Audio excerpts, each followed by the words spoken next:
This is The Wheel Weaves, a Wheel of Time podcast with no spoilers.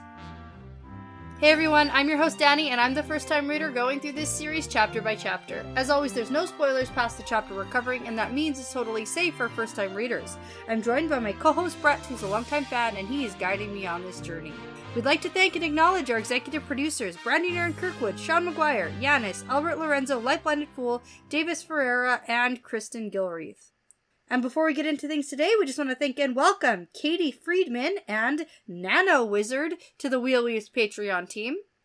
And we want to shout out and thank Koala Sadai for increasing their pledge and renewing their annual subscription on patreon.com/thewheelweavespodcast. Thank you so much for your generosity and your support. We really couldn't do this without all of you. In this episode, we're talking about chapters 25 and 26 of Winter's Heart. Yeah, chapter 25 is Bonds, and chapter 26 is Expectation. Yeah. So... Oh, is that what that's called? Yeah. Okay, yep. Yep. I want to give it a new title. Okay. What? Alana and the audacity of this bitch. Oh, yeah. Comma, what did Varen get exiled from formatting for? Right! Yeah. So Do you not know? Do you never learn? Well, I mean, that's the thing. Oh, man. Varen the Brown. Yeah. Oh. Anyways, we can talk about it when we get there. But there's some... stealing books from a library. I was gonna say, yeah. like, they don't seem very like Aes Sedai positive. No. So we can speculate. Anything they do. Yeah, Mm-hmm. yeah. Mm-hmm. So I mean, hey, some things happen. Stuff we got a few perspectives. We got some to go perspectives. We got some things. We are having an impromptu live recording on our Discord right now, so that's fun. It works. That's good. So that's fun for our patrons. A little perk there for them. They can it's a jump New Year's in. party. There we go. Yeah. Yeah. Happy 2023. Yeah, this is our first recording. It's not our first episode of 2023. First recording. First recording of 2023. Cool. So look at us go. Put that on the record in the time capsule. Okay. Of this podcast. It's a timestamp for the listeners. It really is. There you go. Okay. So, start us off. Oh yeah, fun fact. Okay, so this one is going to be about Heartleaf tea. Which is interesting. So, a while back... Is that in this? No, not specifically. That's not in... I didn't read that here. No. So, the reason why it was mentioned that Elaine should have taken it when the Rand-Elaine session was going down. Oh, yes. The contraceptive. Yes, the tea. That would have been... Okay. Yeah, and then... Fortuitous. Is that the word I'm looking for? I don't know. But anyways... I think that's the word I'm looking for. Oh! Surreptitiously was used... in one of these chapters. Okay. And I knew what it meant because I looked it up last time. Okay, they used it twice. Oh my goodness. Yeah, okay. they did. Anyways, Tiger on Discord pointed out that Heartleaf tea might be a reference to something. So, using a little bit of information, I checked out The Wonderful Guide to Wheel of Time Plants by Linda again. And there are 2 real-world plants called Heartleaf, but neither are used as contraceptives. But there is a now extinct herb called Silphium that was used in ancient Rome as an herbal contraceptive, and based on the drawings, it's likely that is what RJ had in mind. So, got some information on Silphium for you. First off, it has a much cooler name, Laserwort, or just Laser. I think that's a pretty cool name. Blazer. Taser. Exactly. Good reference. Laser. And it was used in seasoning, perfume, it was an aphrodisiac, and medicine, and it was used as a contraceptive, so it's pretty much... It was an aphrodisiac and a contraceptive? Which is like, that makes it, do it hand both. Hand in hand. You cook with it. 2 birds. Three birds. Cook a nice meal. 1 stone. You know, there you go. Love that. Fantastic. Used by the ancient Greeks and Romans, and in a few places it was very important for trade as an item. It even showed up on some coins, but it's now extinct, which is pretty disappointing. So, it may have been a relative to fennel, if you know anything about fennel. I don't. Or it could have been a variety of giant fennel. I don't really know what that is either. It's but big fennel, Brent. It's bigger fennel. It's a pretty highly debated topic in the plant universe, too. I don't know enough about plants to really dip into that. But I would like to hear 2 people who do know about plants go off on debate the whole... it. I should listen to more plant podcasts, I think. I feel like that might go okay, or it could mostly go... boring. Yeah, you're looking for a very specific episode. Plant people. Yeah. Yeah. Okay.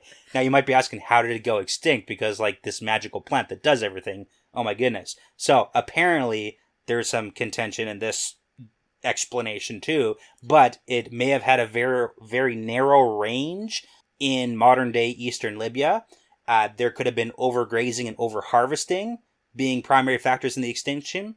Or it could be, based on more recent research, because of desertification or land degradation as a major cause. Of course. But it also could be because stupid Roman governors took over the power from the Greek colonists and then ruined a perfectly good thing for everyone because they didn't know what they were doing. Shoot. Right? So there you go. Well, and this is what I've been saying. The Shanchen should not be bringing their own plants and livestock. Exactly. You're going to ruin everything. You're going to ruin heartleaf tea for everyone. If the Shanchen didn't have enough terrible things going for them... Here's another one. Yep. Boo. Just waiting for it to happen. Boo, Shanchen. Boo. Get out of here. Yeah. Which is funny because Shanchen have some, commonalities to the Romans. It makes sense. Okay. Yeah. We've talked about that. And I remember everything you've ever said. For sure, yeah. I know you do. For sure. Okay. Yeah. Now we can get into it. Okay, so last time we were here, we learned that everyone is in Farmatting now. Yeah, and it's about to be a party. Yeah, I mean, that's something. Not a good party, but no, just like a bad party. Yeah, one of those ones that you didn't want to go to. Yeah. But you have to. Okay, well, we're here, and Rand actually didn't leave. So... Chapter 25 is called Bonds, and the chapter symbol's the dragon, because we're in a Rand perspective. So Rand is in his room at the new inn they're staying at, called the Council's Head, and I wrote, we just left the inn, not the city. Yeah. I thought we were gonna have to flee the city. Yeah. We just... Move went to a down different the inn. street. Yeah. Yeah. We're not going to stay at this Holiday Inn. We're going to stay at the other one. Yeah. No, that was a little bit of a, misunderstanding. And you know what? I understand it because Rand didn't say, pack up. We got to go to a different inn. It sounded like... He just said we got to go. We got to go. Yeah. Yeah. It's not safe. It's not safe here. Yeah. But then he specifically was like, here. If they learn the name of the inn we're at, then we're not safe. So, I mean, I can see it. Easy mistake. It's fine. Anyway... He's sitting on his bed playing the flute. Yeah. Lou's there and knows this song, but he doesn't. Just like the painting thing just or like the drawing. Yeah. Drawing. Yeah. Mm-hmm. Which we still have no evidence for that he can actually draw. Okay. And just... Fair. Okay. So, Min is in the room and she's getting super annoyed at Rand for puffing away on his stupid flute. And she's really on edge because Alana has been in Farmatting. For 2 days now, and she's on her way to see him right now. So timestamp. Right now. Timestamp of when everybody kind of rolled in. Yeah. Rand tells Min that she doesn't have to be here for this meeting, but Min's like, I'm not going anywhere, idiot. Yeah, I love that she hucks her knife in the door too. Yeah. Just, yeah. Put your mark on it. If I was really agitated and I tried to throw a knife at the door, it for sure wouldn't stick. And it would just, bounce off, the handle in the door, and then it would, land on the floor, and it would be weird and awkward. As a side note, just about, knives, a throwing knife, a knife that you throw is weighted differently than, a regular knife. So if you threw just a regular knife, it's not gonna spin properly to... One time, so I pretended to throw a steak knife at my brother.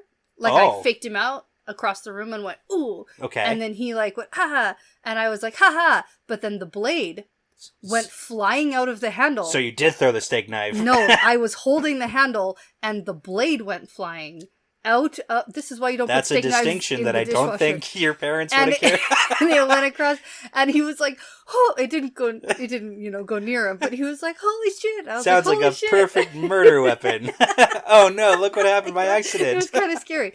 But it's funny now because that was years and years ago. Yeah. Anyway, good tangent. All right. Now, okay. I have to share a story. No, another? Okay. For myself about doing things that are also stupid. Okay. And does it have to do with throwing knives? No. Sort of, but remember those sticks that you would flick and there'd be a bigger stick, you balance them between the two? Yeah. So I put one of those sticks in a cardboard tube and I was whipping it around. I didn't understand.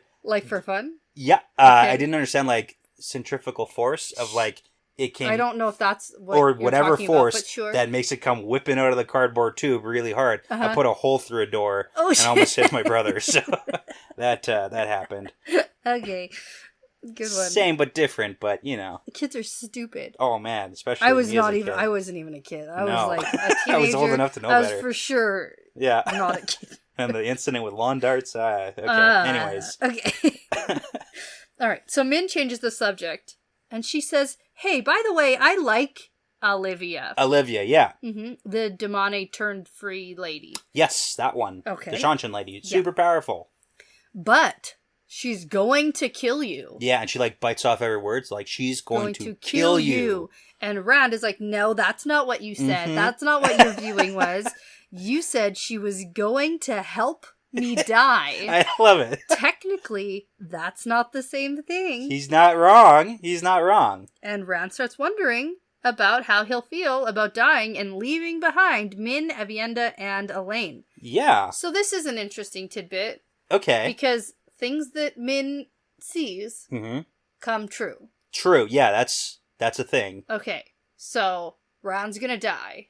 Oh, I was gonna say it's prediction time because like Rand thinks about it, but Min does her whole funny little, if you do die, then I'm gonna follow you and I'm gonna bring you back. You know that whole saying. Funny. Less when it's so like, funny. oh, you're the fated savior of all of humanity. So yeah. Okay. Now, is Rand gonna die? Yeah. At the end of the series. Yeah. Oh yeah.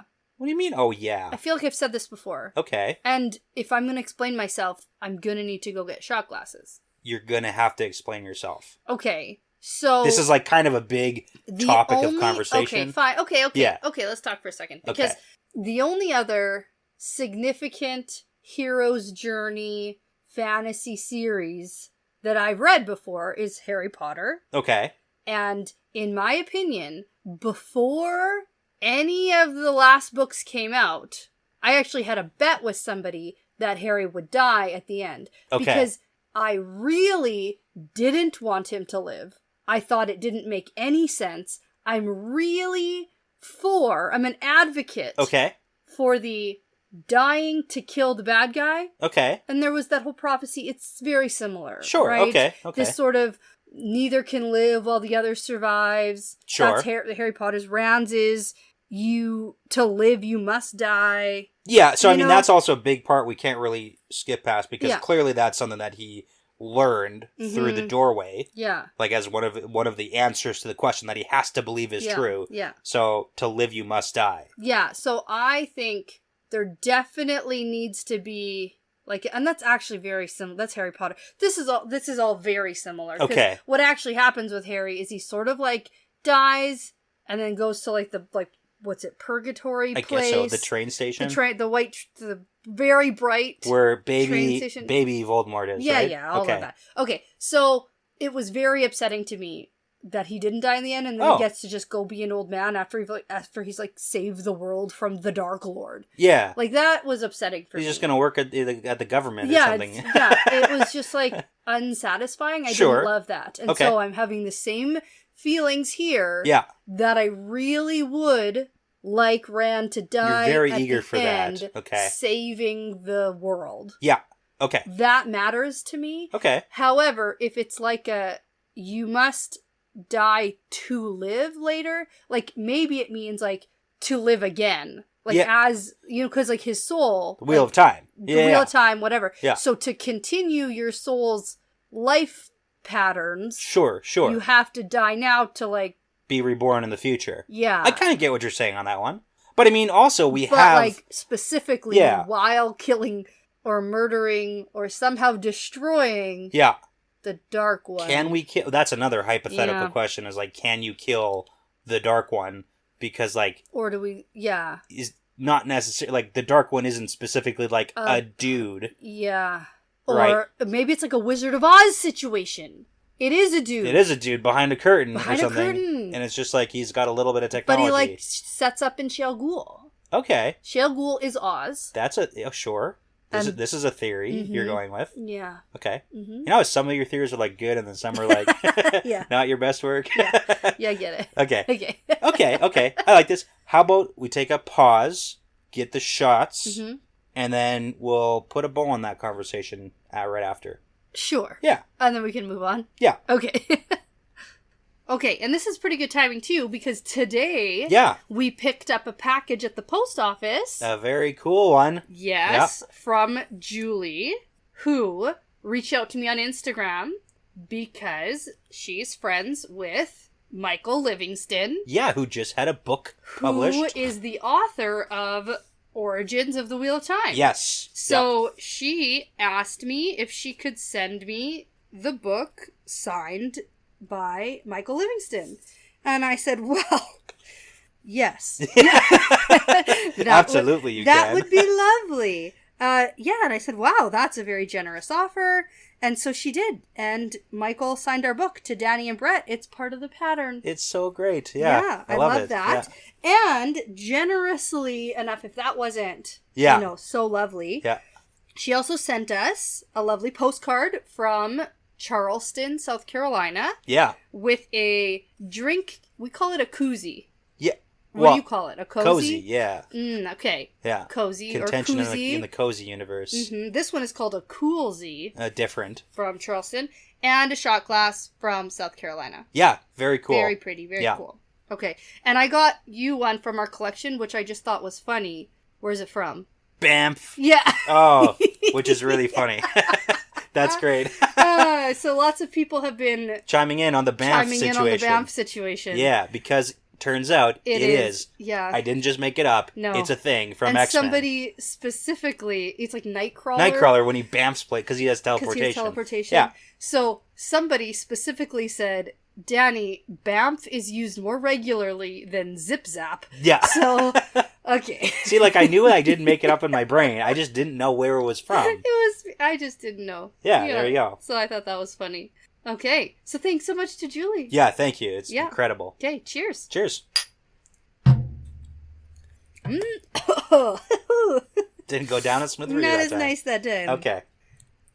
Now, on the topic of Rand dying, yeah, I do want to point out one thing that I think is super sweet. Yeah. Because he does think about, what's going to happen to the ladies that I'm leaving behind. Yeah. But he also thinks he wants to see Tam, his father, again before the end. Which is really sweet because, the last time that he saw Tam was when he was leaving the Two Rivers. Yeah. And he was having the whole thing about, is Tam my actual father? Yeah. And he went back and forth like, oh man, because then he found out that Janwin is really his father. Lots of crisis Tigrant's his mother. But Rand. he, in his thoughts, thinks, Tam, my father. And I want to see him before the end. Yeah. Sweet. Very sweet. I hope that happens. I was going to ask you, do you think that's going to happen before the end? I would like that. Okay. Yeah. That would be nice. Okay. So you know who we never heard from again? Tam? No. Loyal's family. Oh, yeah. Like Elder Hammond and Aerith and... his mom. Yeah. Okay. Yeah, because... Loyal's mom. Yeah. I'm sure she has a name. I'm sure. So we never heard from her again. We never heard from any of them again. They're walking. And then Forever. Loyal got sent on a trip. Forever. To every Waygate ever. Just gone. So I was going to say, Rand, it was really sad when he bamfed them into the Two Rivers, but then wouldn't go further. Yeah. And he was super confused because he thought he was going to like this open field and it was like somebody's backyard. Yeah. And because it's expanded so much. For sure. But he thought he can't go. He can't see anybody. Yeah. And it's funny because Egwene next chapter has some similar vibes on that. Yeah, we'll talk about when we get there. Yeah. Let's save it for next chapter for her. That's true. But yeah, anyways. Rand, very sweet. Yeah. All right. Oh, and also he goes into this whole thing where he starts apologizing for letting Min and the other women bond him. Oh, yeah. And then Min goes into the whole, don't be an idiot. We would have done it anyway. Yeah. And I also won't let you die. Right. Yeah. Now, there's a knock at the door. There we go. And Rand indicates, he goes, oh, it's Alana. And so then Min's like, oh, I gotta get into position. And I was like, oh, she's just gonna like fall asleep on him? Assume the position. Assume the position of like laying on top of him. He's mine. Yes. Very near predatory. Sleeping, not quite sleep. Yeah. Yeah, very, not predatory, that's the wrong word. Protective almost. Yeah, like this is mine. This is mine. Yeah. Which is like, no, I mean, everybody, Rand is a person. I know. Anyway, okay. I know. So Rand pushes Min down, flings herself on top of him. No, Min pushes Rand down. What did I say? Rand pushes Min down. Min jumps on top of him and he's like, yes, okay. That's right. And then she's like checking herself out in the mirror. It's like, is She this finds good? a position she likes, and then she goes, "Come in," but then it's Cadswain. Yeah, I love it. It's a great And opening. she looks at the knife in the door Yeah. and makes her passive-aggressive, little comment. Little comment, yeah. And then Min gets mad at Rand, being like, "You said it was her." And then Alana Tricked you. makes her entrance. Yep. Alana ignores Min completely. Yep. And Rand is surprised that he can feel joy through the bond with Alana. Yeah. Alana is happy to see him. Yeah. I mean, Rand's her warder. Why wouldn't she be happy? Yeah. Mm-hmm. Well, because if he just, like, goes off and dies, then she's... Yeah. I mean, know. this is like the start of the, how dare you, Alana? Yeah. This is kind of like the start of it, this chapter, Mm-hmm. and then it ends at the end. Yeah. So. Mm-hmm. Mhm. And I bet it's not the last. Okay. Of Yeah, this. well, seems like she's not going away anytime soon. Yeah. So Rand makes a comment about Cadswain popping up when he doesn't want to see her and asks her who taught her to travel. Yeah, do you remember? Cerelia. You're right, when they made their little pact. That's right. There you go. But Cerelia only knows she had She's to, not strong enough she to had do to it. explain how. Yeah. And I guess Cadswain picked She it can up. show the weave, but she can't open it up Mm-hmm. because she's not strong enough. But she taught I her. guess Cadswain is. Yeah. Oh yeah. You know yeah. what's interesting? That so many people here just can make a gateway. Because I remember in Saladar when Egwene and Elaine Sure. and someone else maybe? Anyway, they were just starting to travel and were just teaching everyone how to make a gateway. And pretty much nobody in Saladar Yeah. was strong enough to do it except put an arm through to get their toilet paper. Right. Yeah. Yeah. The most they couldn't useful. make a big one at all. Yeah. And Now, when you say everyone can, who are you? Because we have Cadswain, Pretty who is much- the most powerful Aes Sedai. for a That's while. why she's at the top of the food chain here. Well, and she's old. And then Alana is also very powerful. She's also Is upper. she? Because I didn't know. So Yeah. it just feels like when it's convenient. Yeah. No, we've gotten before. Alana's up there. Yeah. She's up there. Well, and then we have Merlily, who later Well, on. who's she's just- not making it. Well, then how did she get back? Rianne Oh. is opening up the gateway for her every day. Oh, okay. We'll get there then. Okay. Okay, because I was confused about that. Yeah. It just feels like. More than you would expect can Yes. do it. Okay, that's fair. I'll give you that. Lots. Yeah. There's just lots. Yeah. Of people making gateways. Yeah. all So over the one place. thing you don't necessarily know. Except for Elaine and Egwene, Yeah. who should probably So I'm We not see I'm not each other gonna more I'm not often. gonna reveal the information, but so you know, Robert Jordan did have a power scale of channelers. Oh. But there's a big asterisk to it because it was revamped and it's not the best scale I've ever seen or used, Oh. and it's very confusing at the best of times.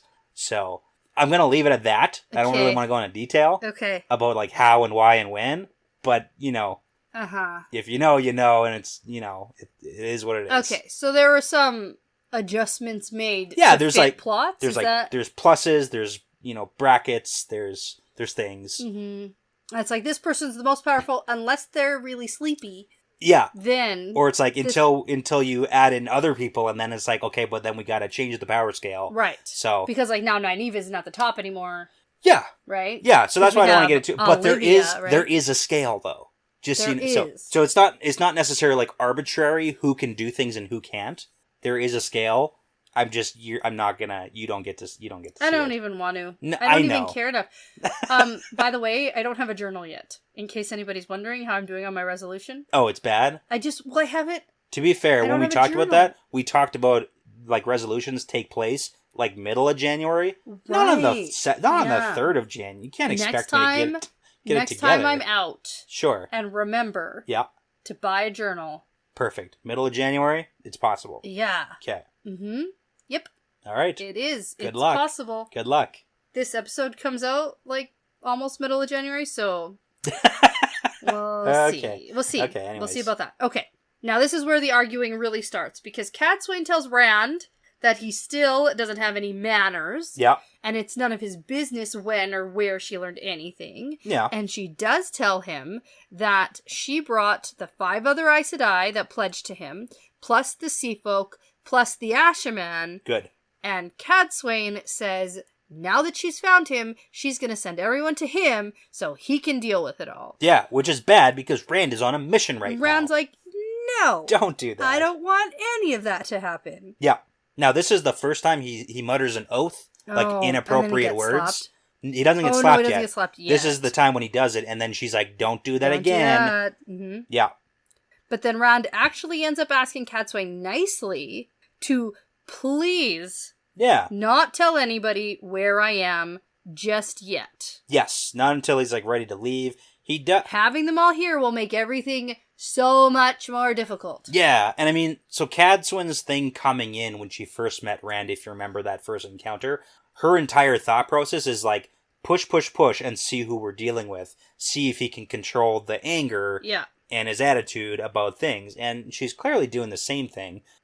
Well, I think that she's trying to make it very clear that she doesn't care about him or anybody who cares about him. Yeah, because she's doing the reverse psychology. She certainly is, and it's working. It is. 100% it's working. Yeah, and she even thinks that. We'll talk about that when we get there, too. Well, he thinks it. He does, yeah. Yeah. So, Cadsuane casually drops the news that Hopwill, Narishma, and Flynn have all been bonded to Aes Sedai. Yeah. And that makes Rand swear out loud. And not quietly this time. He's not muttering. And he's like... Cadsuane full arm slaps Rand. Right in the face. Right in the face. Almost unhinges his jaw. And everyone is super shocked, but Rand manages to keep his cool. Yeah. I mean, there's a lot to unpack there, so, you know. You can't just slap people. General thoughts on the slap, so you're I don't care for them. Not for it. I would really like the slapping and the spanking to stop. Okay. But then I don't think I'd be reading the Wheel of Time, so... it would be It would be very confusing, Yeah. All right. And again, this was like another test of Cadsuane's? No. That's just like a... That's just a Cadsuaneism. Okay. I think that's just like a personism in this. Yeah. Everyone just sort of likes to go ahead and slap people. Yeah. Yep. Mostly women. Yeah. Slap everyone. Yeah. Mm-hmm. I got not a lot to add. It's a thing. Yep. Okay. Not like a good thing. No, but it's a thing that happens. Like it certainly is. Yeah. It was the Fael and Perrin thing. It's very soap opera. Ooh, I like that. Splash the water in the face. Yeah. I'm just thinking Joey Tribbiani. Yes, yeah. How dare you? Yeah. Mm-hmm. It's kind of what it feels like. Yeah. Okay. So, Rand asks Cadsuane why the Ashman would do such a thing. Yeah, why are they letting that happen? Why would they let that happen? Was it even consensual? Or did they do what Alana did to me? Yeah. And then Cadsuane is like, I don't know, ask them. Yeah, it's not my deal. Mm-mm. Yeah. No, Rand asks Alana that later about the consensual stuff. I'm getting confused. That's but okay. yeah, Cadsuane's like, none of my business. Ask them if you want to. I don't care. Yeah. Then Cadsuane's like, hey, Min, come with me, because Alana probably wants to be alone with Rand for a bit. Oh. And Min does some glaring, but then eventually stalks out after Cadsuane. Yeah, she glares at Rand, she glares at Alana, back at Rand, and back at Alana. Everyone's just like, are you gonna go? Or... Guess this is happening. Yeah. Rand gets alone time with Alana. Yeah, like Min could say no. She could, but then I think Cadsuane is a scary old lady. She is, but also, what authority does she have over Literally you? none. That's Literally none. The only authority she has is what you're allowing her to have over you. Oh, and if you just say, no, shove it, Cadsuane. But I think that also on the other end of that, if Rand can find out information from Alana, sure, and Alana will only share that if Rand's alone, maybe Min's contemplating that aspect of it. And I mean, Min knows that Cadsuane is gonna, needs to be involved, so there's that. And also, Aes Sedai are not, above kidnapping you when you're alone, and, Min can't defend herself against Cadsuane. And Min has been also kidnapped by Aes Sedai. Yeah, so, she would take Min and probably beat her, so that's a thing that can happen, too, and she couldn't do anything about it, so all bad. There's reasons to listen. Yeah. So, now that Alana has Rand alone, she comments on his hair and says, it's good being here. I don't like being parted from a warder for so long. Mm-hmm. And now Rand is pissed off that she told Cadsuane that he was here. Right, because it must have been her, because how else? Yeah. And Alana has an oath to serve Rand. Yeah, and just like all the other Aes Sedai did, she took that same one. And he feels that her bringing Cadsuane here... Broke the oath. And she's like, I keep the oath as well as I can, but you just walk away, leave me behind, Besides, you did something. I was unconscious for 3 days. What did you do? Yeah, so that's really funny. I was wrong. Turns out... it didn't even cross my mind that she wouldn't have felt it. Yeah. But I guess why would she? She felt some sort of effect, but she doesn't know what it was. Yeah. Because again, Rand has essentially like shut her off from his side of the bond. Like she really can't feel anything from him in a lot of senses. Like, she comments on it later where he's, like, a stone wall, and that might just be, like, Rand. I think that's just Rand. Okay. I think that's just, like, Rand as, as, like, a person where he's very cold right now. Well, because even where Min was like, I didn't feel anything. Right. I think it's more metaphorical than he knows how... I don't think he knows how to shut people off. No. Well, we know he doesn't know how to shut people off. Yes. Because the whole sexcapades. Which he might think about going forward. Well, he does think about it, but he's like, I really hope they're all good with it. Yeah, no. He might think about being able to shut stuff off on his own or Someone something. needs to explain, like, hey, you could try this method. Maybe yeah, somebody might work. say that to him. Especially Min, who has no capability. Right. Next time he's with another lady. All right. So I was wrong about that. Yeah. Completely. Yeah. Okay. But Rand says, well, I decided that if I was going to be bonded, it might as well be by somebody I said could bond me. Boom. Mic drop. And Alana goes to slap him. Yeah, she really goes in hard for it. But doesn't, because he grabs her wrist. Yeah, he catches her arm, and doesn't let go. Says don't. Yes. Don't do that. I've been slapped enough today, and Alana does not like that. And Rand says, yeah, but you're a bitch and bonded me super illegally, so release me. Right. Yeah, there's a whole thing where she's like, how dare you let someone bond you? I'm going to see you in court. Or whatever. See her in court. I'm going to take all you to court. Yeah. It's like, what are you talking about? And your mother. and your mother. And he was like, yeah, no. Yeah. And Alana was like, okay, well, I have thought about freeing you. Because when he says, release me, that, for me, felt like, warders can just be released. Release the bond. Yeah.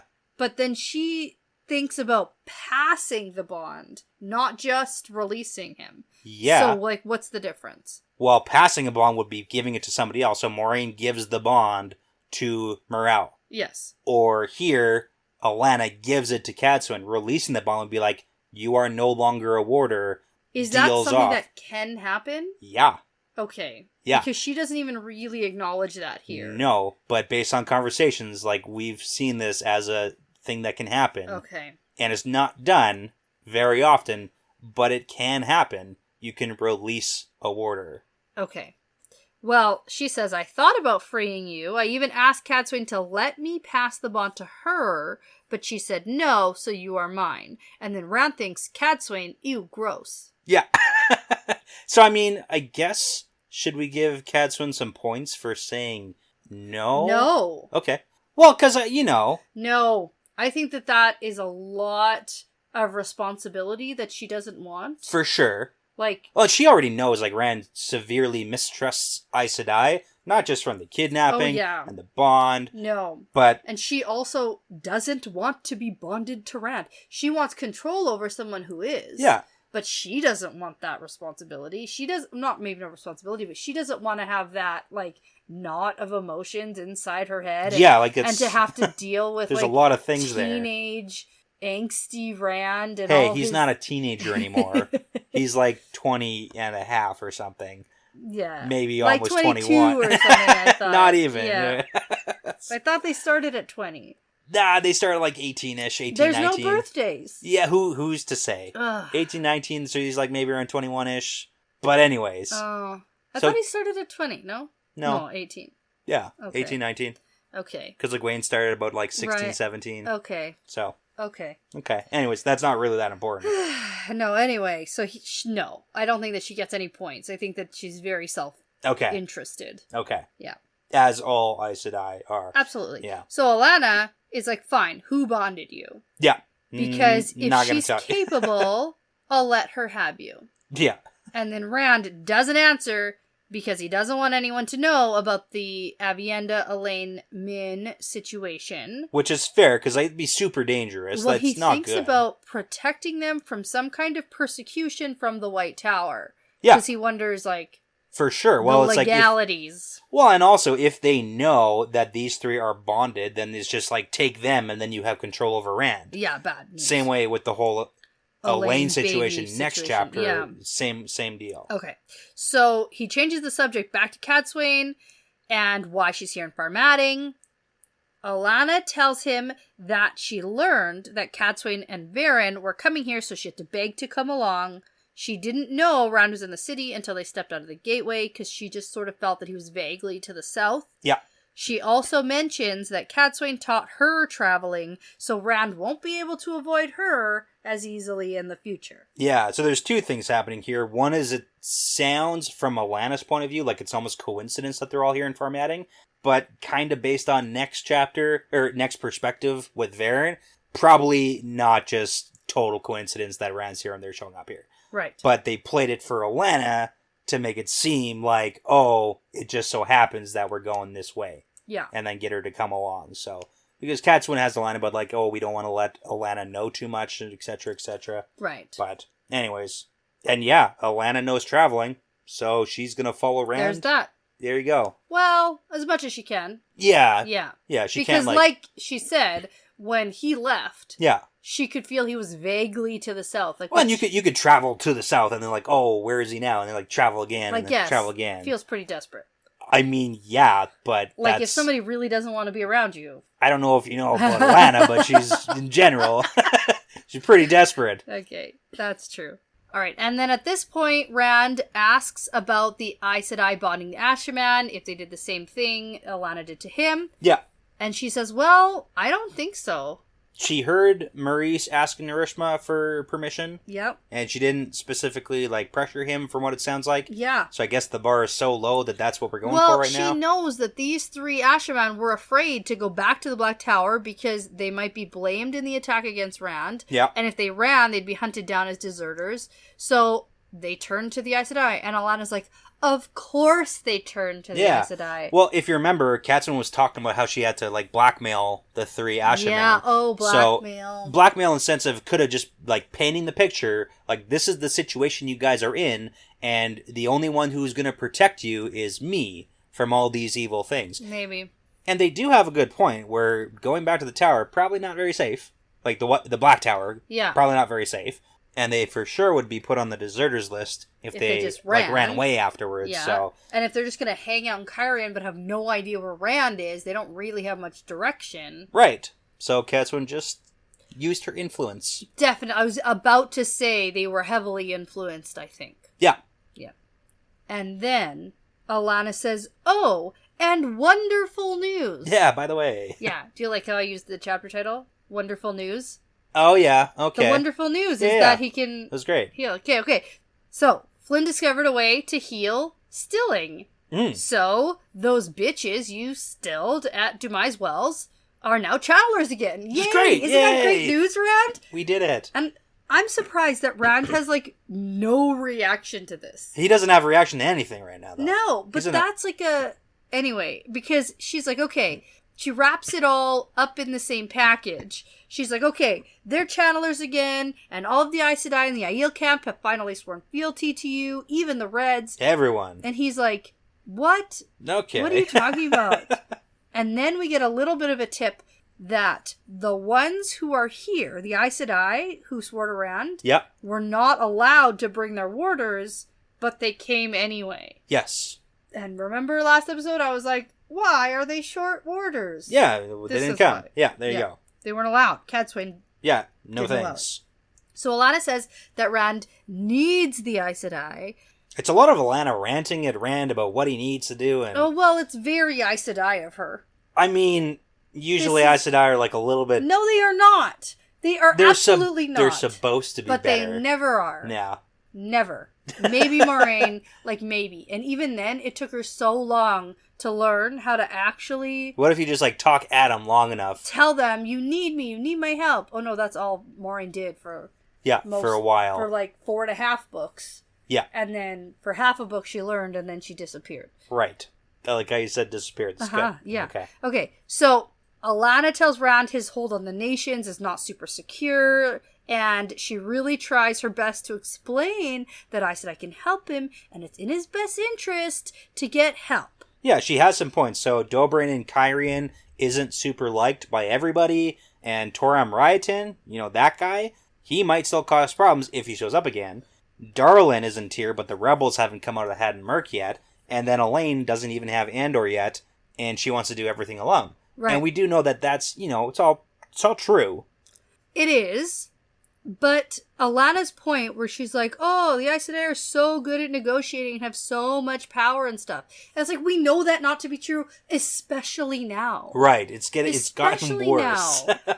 Like, it wasn't as good as they thought it was, or think it was, and then even now with the tower splitting, things are way worse. Even worse, yeah. Super bad. Don't worry, LTT has some advice, though. Yeah. Actually, it's pretty good advice. It is. On its face, it is good advice. I like it. You can't trust nobody, and you can't trust everybody. That's true. That's basically what it is. A man who trusts everyone is a fool, and a man who trusts no one is a fool. Right. Get that tattooed. There's a little bit added in there, too. Face. But, yeah. And you know what? There is a point to it where, on some level, Rand does need to get help from Aes Sedai. Yes. They are a power in the world. Well, he does need to... No, he needs to work with them. Yeah. For sure. But to just get help from Aes Sedai, no. And I mean, at this point, it's pretty strategic. He's working with them through the wise And what ones. he does here is good, I think. Okay, Rand tells Alana to go back to Kyrian to get Marana and Raphella, because we know how good they are at negotiating. They're the best. But this time... Actually, there's a book correction here, too. Yeah. Tell me more. So, it's not going to be as exciting as you just made it sound. Okay. But, so, Marana and Raphella are supposed to go approach the Had and Murk rebels to go negotiate, I guess. To get them out of the Had and Murk? Yes, exactly. To stop doing what you're doing. Yeah. And, originally, he tells her to take Bera and Karuna because he thinks these are all the ones who are in the palm of his hand. Yeah. But Karuna is not one of those people that's in the palm of his hand. She wasn't there when Min had that whole But they're viewing. the Bobsey twins. We assume that they're always together, but not technically within that 5. Sure, okay. So it's been changed to Bera and Phaeldrin now, who's the 5th person there. Okay. Yeah. So it's corrected in my version. Lane is left out. Nope. Karuna's left out. What did you say? Phaeldrin? Phaeldrin is the 5th okay. that's in the scissors who are in the palm of his hand. This is why I need a journal. Exactly. Yeah. One day, I'll just have a journal full of Aes Sedai names, and I still won't know who anybody is. That's okay. Okay. Because here, Rand still wants Darland as his steward in Tyr. Yeah. And he can figure everything else out as the rebellion ends. Yeah, now, so just end the rebellion and we're good. Okay, so Marana... Marana? Don't worry, they all sound the same. Okay, Marana, not super great, although some people did argue in her favor about getting everything that Rand wanted. You were really hard on her for being... Oh, I will continue to be very hard on her. But she was against skilled bargainers. That's literally what they do. All of these rebels in Had and Murk, I think that she might have a little more influence over. Maybe. And she might do a little better. I mean, she couldn't even maintain control of her own embassy. She got the boot from her own people. Well, it was a time of turmoil, Brett. Mm-hmm. That's the time when you want a skilled negotiator, not to boot out the person. Well, to be a skilled negotiator, I'm gonna be hard on Marana. To be a good leader, yeah, those are two different things. She got steamrolled. Oh she yes, laid she is right not over. A good leader. Yeah. Oh no, but maybe when sent to negotiate on Rand's behalf for these rebels. You know, that's very optimistic of you. I will continue to be hard on Marana. I know you will. So. All right. Well, anyway, Alana gets really sad. Yeah. And she goes, I've come all this way and you're just sending me off again. You have no idea what I went through in Kyrian. Yeah. It's like, hey, number so one. So much for me. Well, it's actually really crazy because she masked the bond just enough to keep what you and the girl were doing from keeping me awake all night, but she wouldn't cut him off completely even though that would be easier for her because she doesn't like to be away and separated from her warders. But it's like, man... Okay, is it like being bonded to somebody who's having sex with somebody else? Would that be like porn? Or what do you really get? Just the emotions, right? Sure, but feeling someone else's emotions in your own head, it kind of like, feels weird. I mean, I feel like that would it's get not you going too. Oh my goodness! Yeah, that's what's happening. Moraine and Lan is a guy who, good looking to some people. Sure. Probably got busy sometimes. Moraine would have to block that off because that's a working, relation. You got to block that off. Mm-hmm. Full shield. Don't look. But Alana doesn't like being cut off from her warders. Yeah. So it's like he's... Rand is pretty shocked by her openness, talking about all of this. Very And then shocking. this is when he thinks about Avienda and Elaine being in the same situation with Min and hope Elaine. That's okay for them. And so he tells Alana that if she finishes her task in Cairhien, and he's not finished here, there's a lot of asterisks. Yeah, there is. Like, if, then, and then this. And then baby then you can come back. You can come back. It's like, I gotta get the hell out of here, so... Well, yeah, and realistically, he's like, okay, I thought, there's no way, because in my brain, he was sending her to Haddon Merc. Oh. But no, she's literally relaying the message. She's traveling to Cairhien to be like, hey, Marana and Rafaela and the other people, this is your job. Yep. Goodbye. Zip zap back. Mm-hmm. Bamf back. I can't say it. Zip zap's my thing. Sure. Zip zap's right back. That could literally happen today or tomorrow. It could, but nobody travels that way. We have never seen an instance of someone's like, you know what? I really need to go get groceries. I'll be back in like 4 minutes. And then they come. It's always like, let's travel and I'll be back in 7 days, even though I could come back right now. I think that she will, though. I think that she'll have an urgency to come back. Yeah, maybe. I guess we'll see. Because if Rand leaves Farmatting and she's not back, then she won't know where he is. I can see Alana like opening the gate and then just like shouting through. It's like, you guys have to go to Haddon Merc. Okay, see ya. She's going to write a note on a paper airplane. Open the gateway, throw the paper airplane through. You don't have to open a big one, just like a little one. Whip it through. It in, close it. Yeah, as long as it doesn't hit the edge of the gate and it's like sliced in half. Doesn't even have to leave. Fine, okay. I like that. Okay, but anyway, Alana keeps trying to figure out who bonded him. She asks again, who was it? Not happening. And he doesn't tell her, but then she wants to know what he's actually doing in Farmatting. No. And he doesn't tell her. Nothing. And so that's it. And then he's left to finger his flute. Oh, yes, he does. About Catswain. He certainly does. Certainly does do that. But this is where he thinks about Catswain and how he's like, oh my god, she doesn't really care about me at all. How do I get her to care about me? Right, yeah. And this is exactly This is what we're talking about Rand, where it's like when you're so stubborn on its face, it's like, I can't be influenced, but it makes you almost easier to be influenced because you always do the same thing. Where this is literally what I told Moraine. Yeah. When I was like, Moraine, you gotta read the book, How to Influence People. And it took her a minute, but she got there. And then she's like... And Catswain's been around the block enough. She's getting there, yeah. She certainly knows. Much faster. Yes. But... Okay, let's take a quick break. Okay. And come on back. All right. Okay, and we're back with a Varen perspective. Take 2, because our first take didn't record at all. Oh, we only got like 10 seconds in, so it's fine. That's fine. Okay, so Varen is squeezing her fat butt out of a sedan chair that she doesn't fit into. We settle on the big booty. Big booty. Yeah. She's trying to get out. It's the fastest way for her to get around, even though she doesn't really fit into it. Yeah. But she is at the First Council's palace, and we assume she's coming from meeting with the First Council. Okay, it could be. I mean, think so. It could be a timeline. Oh, they mentioned like because we do get 2 days. That it has been 2 days. Yeah, so probably not that. And even longer now because Alana's back and gone. Yeah, so that's true. Maybe she's meeting more. I mean, maybe like they're doing stuff in the city. Okay, so doesn't matter at all. What can we speculate? But it's not. So the First Council's palace is big, but it's not huge. It's her personal property. Yeah, it's not tied to the position. There's a whole thing and the description. Huge the description. Palace, Lots. Yeah, big. And the boys are carrying the sedan chair. and she's not supposed to give them the money, but she does, and they pocket it, but it's like the kids of the first council. It's a whole thing. It's a whole thing. Yeah.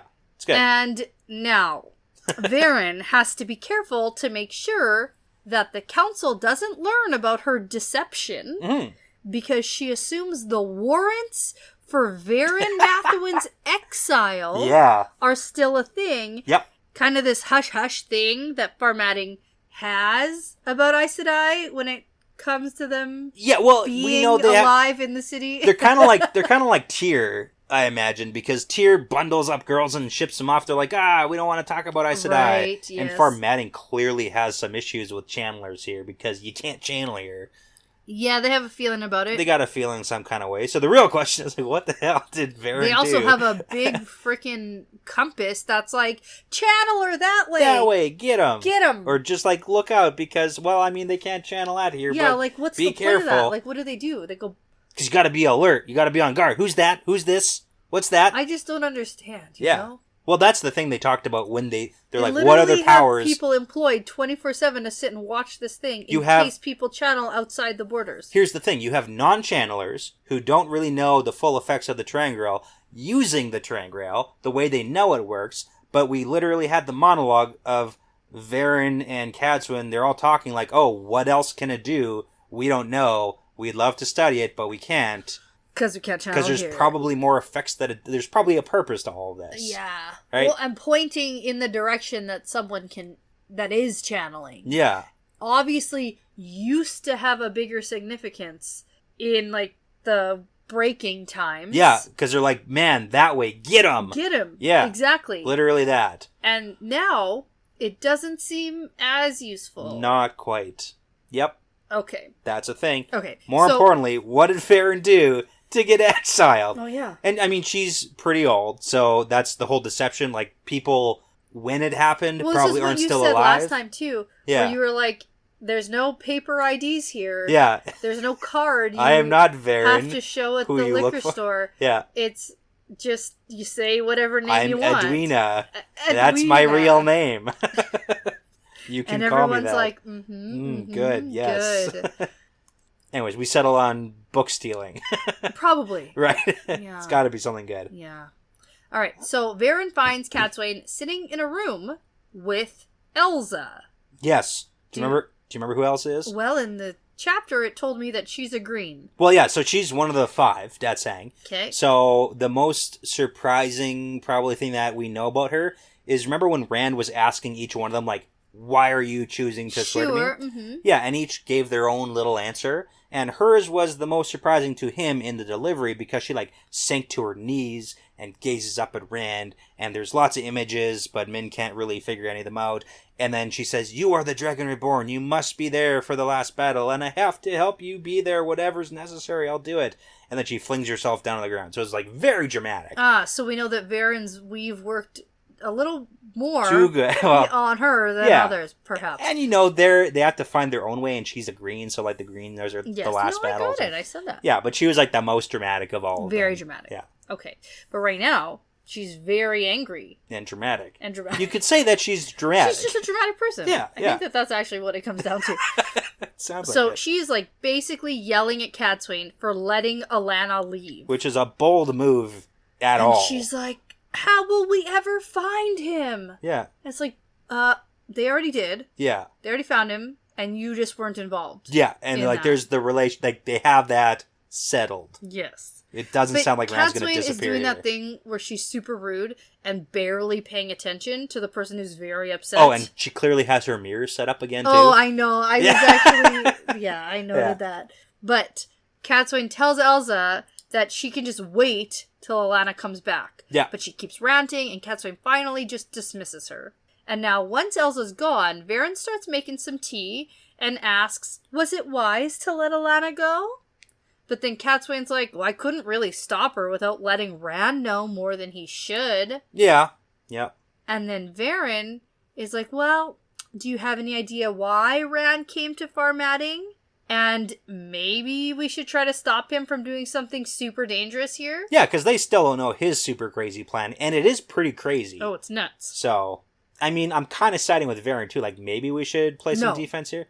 Oh, you're not? Oh, no.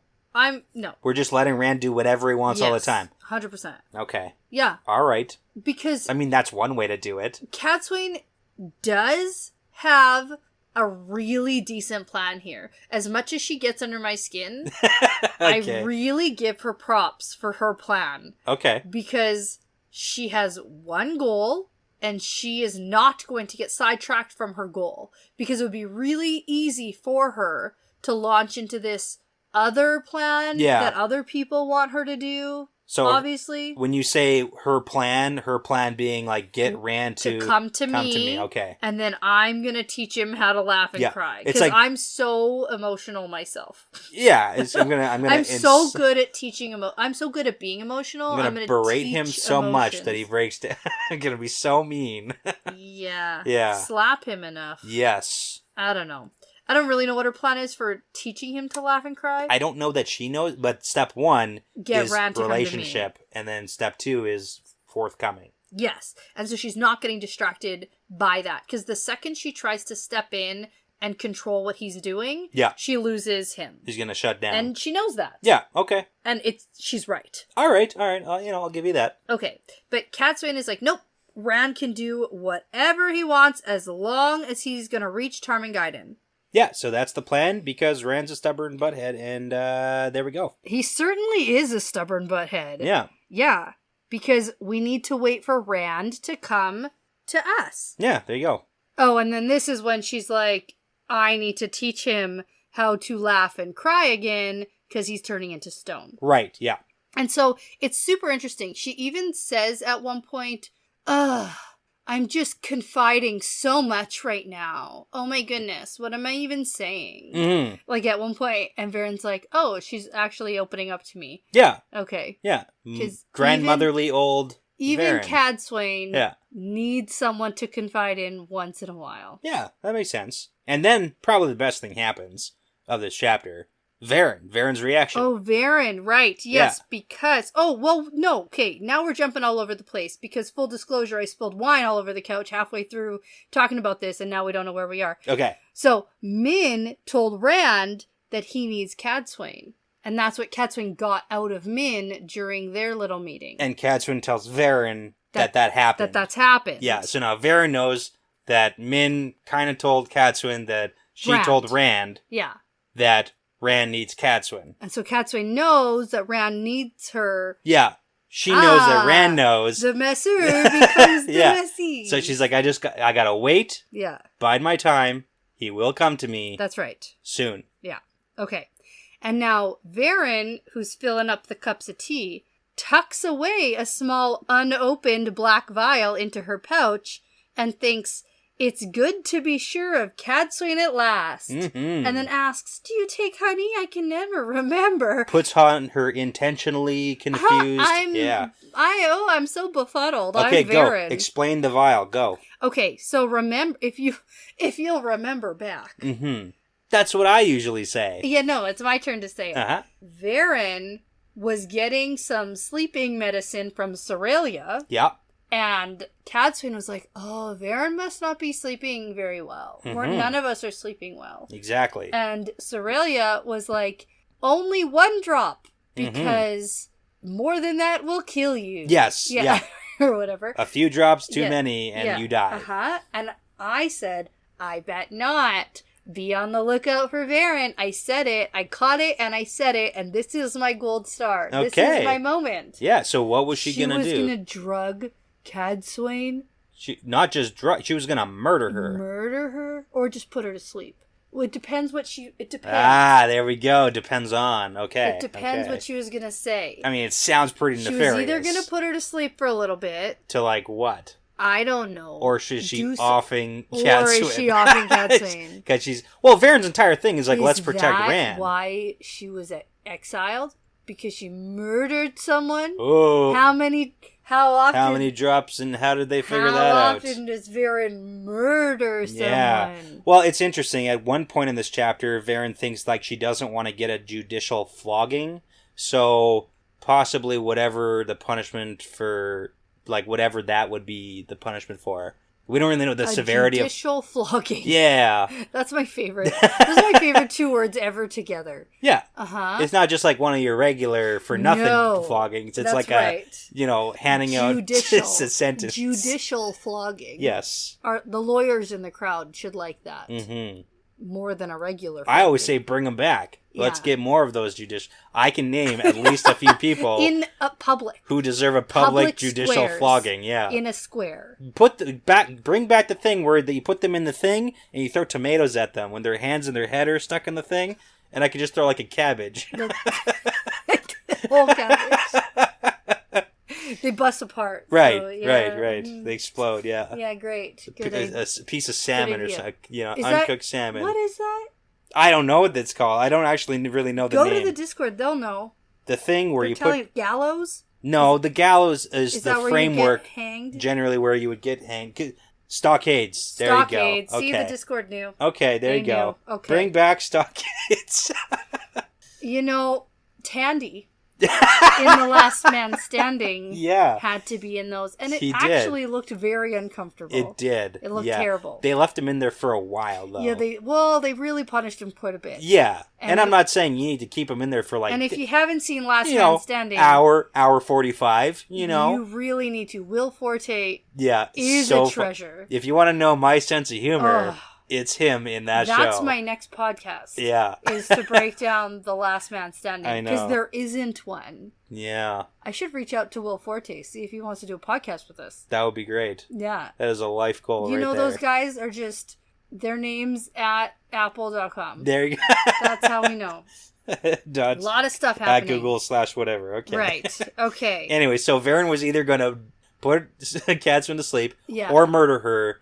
And now that she's like, okay, same side, you're cool with Rand. Because Varen generally seems pretty cool with Rand. Oh, is that what the thing was? Is we need to make sure Catswin doesn't want to murder Rand? Well, I mean, probably. Because Varen's entire thing is like, how do you feel about Rand, the dragon? You have to swear to help him. Yeah, that's kind of her thing. Entire thing that Garbage we've seen. Weaves. Yeah. On the brain. Hey, side with Rand. Figure it out, man. Find a reason. Yes.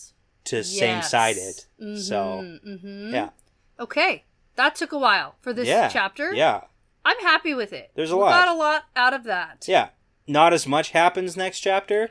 I have some things to talk about. Yeah, okay. That's fair. I am personally affected by some things.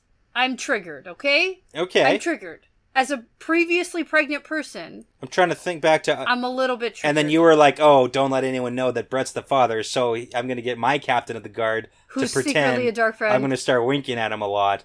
And You're acting right, like that's exactly it. It's basically a one-to-one comparison for our lives. Wrong. I will share what it is after the break. Okay. Okay. Chapter 26. Here we are. We're back. Expectation. Yep. Just one. Just one. Not a bunch of expectations. Yep. Just one expectation. Yep. Is it because Elaine's expecting? Yeah, it might be. That must be what this is, right? Yeah, maybe. You know what? Let's go and maybe we'll figure it out. Because the chapter symbol's the wheel and snake. Yeah. It must be for the dragon reborn's children. I mean, okay. Because they're twins, right? That's what Min said? Yeah. Yeah. Okay. Yep. Well, here we go. New chapter symbol, Here we go. Let me tell you about what I'm affected by. Okay, let's go. Yeah. So, Elaine's perspective. Elaine is in Tel'aran'rhiod with Egwene in Emond's Field, and so much has changed. Literally everything. We've seen it many times. It's still changing. Well, it's interesting because we get from Egwene in a little bit that the girls from Emond's Field have talked a little bit about the change. Yeah. But they left immediately after the Trolloc attack. Like when things were starting to change. And I thought about when they would have left. Because they left with Varen and Alana. Yeah. And Varen and Alana were there for the Trolloc attack. Yes. Yeah. But left right away. Yeah. And everything changed after that. Yes. Because we got a full book without Perrin and Fael. And then when we got back to them, everything was happening. So they don't even know. Yeah. Now, Elaine thinks about how she hopes it's still nighttime in the real world because she really needs some sleep since she's always so tired. Yeah. And that, yes. Does resonate. Accurate first trimester business. Yeah. I've heard some conversations is like, oh, is this supposed to be, pregnancy tiredness? Or is this just like she's really overworking herself because she is right now? She is. Yeah. And she's not sleeping full nights because of Teleron. Yeah. And I mean, it could be both. But because, also, yeah. First trimester tired is real. Yeah. Real tired. Yeah. Especially while you're working. And yeah, like I know the tiredness is real. It's just whether or not this is supposed to be... It's like how soon, because she doesn't even really know for sure for herself. But they don't have, like, modern day pregnancy tests and such. No. But we have it even better. Like, when does that start, But I mean, hey, I guess Min is right because, she's pregnant. Well, we're just going off of Min at this point. Because even Elaine is like, though? I don't feel pregnant yet. Yeah. I don't know for sure I'm pregnant. So we're just going off of Min. Right. Which I guess we just all... We have to. We have to. We have to believe Min. It's Min. Yeah. She's only gotten one wrong ever, and I'm still convinced it's not wrong. Because Moraine's coming back. Okay. And her viewing was about Moraine. Yeah. That was alluded to. Okay. That was, quote, wrong. Okay. Or waiting. Do you know anything more about that, or do you remember? No, that's it. Okay, cool. Yeah, she's coming back. Cool. Probably, hopefully, this book still. For sure, yeah. We got like, 9 chapters. 9 chapters. Yeah. Plenty of time. Anyways, the best thing about this entire Teleranriad experience is that at some point they think and talk about it, or there's a mention of it, that the reason they're here in Emmons Field is because there's no way that anyone could spy on them here. This is like the place where no way we're not getting spied on. It's like, you guys have been here before. This is where Rand and you guys are from. This is literally where Slayer, one of the places. Yeah. And where also Moghedien almost trapped Egwene for good. Yes. Forever. Many things. Here in Emmons Field. Brigitte found you here. Yep. All sorts of stuff happened here. Everyone knows this place. At least we didn't get a mention of Unseen Eyes, though. That's true. Usually we get that. Well, everyone's busy right now, I guess. Yeah. Or they're like, this is too easy. Like, yeah. I'm gonna nod because I gotta... They're not even talking about anything good. Not really. They talk about there's a battle monument. That's kind of cool. And then Egwene's like, what battle happened here? Yeah. Nothing. And then also Elaine's like, that looks like a Manetheren flag, and if anybody's trying to raise problem. it... That's gonna be a problem for me. Even if it's Rand's village. But, and we've been through this before, but Elaine, come on. At some point, I think it's okay. I mean, I get that she doesn't. Yeah. But I think it's fine. And from the Emmons Fielders' perspective, it's like, you haven't been around for generations. This is a nowhere land corner of Andor. Not anymore, it's not. It used to be a backwater nowhere. Now it's turning into like a city. Which is why it can now, I think, be its own country. Okay. Yeah. Well, good thing. The king... It's like probably bigger than like freaking Mayenne. I don't even know how big that is. Sure. It feels small. I get what you're saying. I get the comparison. I don't know if it's a good comparison. I'm trying to think of other smaller countries. Sure. I get what you're saying. Yeah, small one. Yeah. It's not a nothing place anymore. Mm-hmm. That's right. Okay. So Egwene does some wondering about her own family, if Bran is still the mayor, if her mothers and sisters are okay. She really doesn't have any news from the girls from Emmons Field, like Bode and the rest of them. Yeah. Because they were giving her some sass. Yes. And she had to have them punish them, spanked. Yeah. Which is in turn why like she can't come back because not ready for that. Yeah, because nobody takes her seriously as the Admiral in seat. So yeah. She needs more power in the world, I think. Yeah, it's like if more you went notoriety, perhaps. I'm just imagining it's like if you left your hometown and went to like Europe for 2 years and came back and you're like, I'm the king of like Scotland. And you're like, okay. No, you're not. No. That's nice. I've seen you blackout drunk, Brett. It's like, no way. We've all seen you. No one's going to let We've you all seen you throwing be up on king of yourself. anything. Yeah, no, just kidding. But yes. But fair. Same thing. Fair. I can never go back. No. No one will take me seriously. Okay. All right. Now, we get a bit of a timestamp Yeah, we do. A huge one, actually. Because... Assuming that the thing that is happening is what we think that it is, and it sounds like it is. Feels like that. Yeah. Elaine comments on the fact that Egwene is moving the army tomorrow. Mm-hmm. And now this is what we saw at the end Yes. of the last book we read, which was... Path of Daggers. Path of Daggers, that's right. That's what, course. I was going to say that. I knew sure. it. It was in my head. So, Path of Daggers, end of that, we giant gatewayed to Tarvalon. Yes. So, this was the day before that, it feels like. Yep. Now, Lines up. There we go. maybe Egwene can visit here after they're in Tarvalon, but Egwene's like, no. Not happening. And then Egwene asks if Elaine wants some of Gareth Bryn's soldiers to help her secure Caemlyn. This is really funny, too. And yes. Yeah, well, I want soldiers. Fucking yes. Mhm. Like, what? Like, why are we turning good, decent soldiers down? Because nobody attacks Caemlyn in the winter, Which is, now, so we're safe until spring. I'm like, what? Is that what good? What kind of logic is that? Is that good logic? And I mean, Because okay. armies don't move in the winter, except when all the armies move during the winter. And So except for those times. I'm like, what about those Borderlanders is an army moving in the winter? Yeah. Except for them, and except for all the other armies And what throughout about the world. those people who were captured Yep. from your capture? Yep. Or So besides capture? all the people who travel in the winter, Right. people don't attack anywhere in the winter. So this is a it's fine. good thing. Yeah. Because we do know that Gareth Bryn, although scorned by Morgaze, I think would for sure support Elaine. Yeah, okay.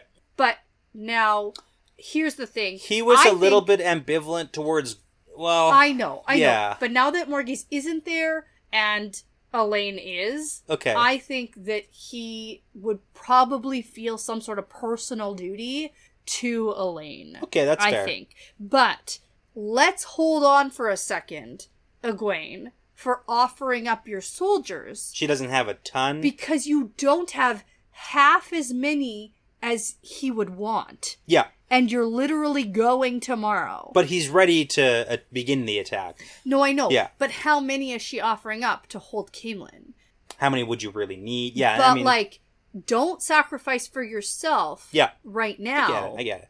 We don't have exact firm numbers on what her army size is. Yeah. Because the last time I think we heard was they had over 30,000 soldiers, but then the White Tower was trying to ramp up their recruiting to get to 50,000, but that was like a plan. We don't know how they actually got there. Yeah. So, I mean, give her like 1,000 or 2,000. It seems like a pretty good deal. Yeah. Elaine could probably use some help.